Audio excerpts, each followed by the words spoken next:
আসসালামু আলাইকুম। কি অবস্থা সবাই কেমন আছেন? আশা করি সবাই ভালো আছেন। আলহামদুলিল্লাহ আমিও ভালো আছি।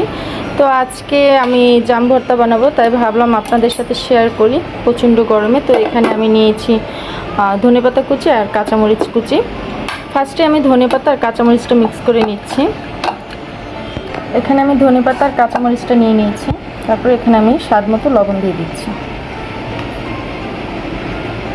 তারপরে এটা ভালোভাবে মেখে নিচ্ছি।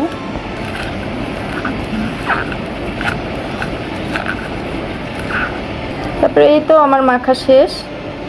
এই পর্যায়ে আমি দিয়ে দিচ্ছি এখানে 1 চামচের মতো মরিচের গুঁড়া। তারপর দিয়ে দিলাম আধা চামচের মতো বিট লবণ। এটাকে আবার একটু ভালোভাবে মিক্স করে নিচ্ছি।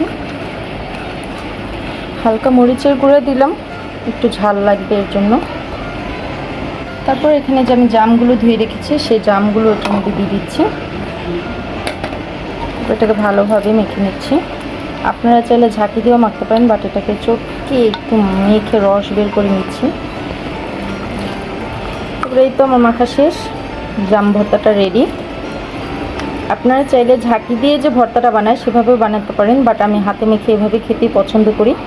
তো আমি বাটিতে সার্ভ করে দেখাচ্ছি। তারপরে এই তো আমার জাম ভর্তাটা রেডি। আপনারা দেখতেই পাচ্ছেন, মাশাআল্লাহ দেখতে যতটা লোভনীয় তার থেকে বেশি খেতে মজা হয়েছে।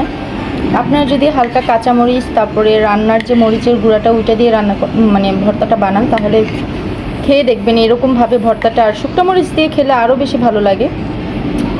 এটার সাথে যদি আপনারা একটু লেবু অ্যাড করে দেন, এটা দারুণ লাগবে, বাট আমার কাছে লেবু ছিল না তাই আমি দিতে পারিনি। আমি এভাবেই জাম ভর্তাটা খেয়ে থাকি। তো আমার জাম ভর্তাটা একটু লেবু দিয়ে খেলে একটু টক লাগে, খুব ভালো লাগে। তো আপনাদের কাছে কেমন লেগেছে অবশ্যই আমাকে কমেন্ট করে জানাবেন এই জাম ভর্তার রেসিপিটা। যদি ভালো লেগে থাকে অবশ্যই চ্যানেলটা সাবস্ক্রাইব করবেন, একটা কমেন্ট করে জানাবেন, আর সবসময় আমার পাশে থাকবেন। আজকের ভিডিও পর্যন্ত, আল্লাহ হাফেজ।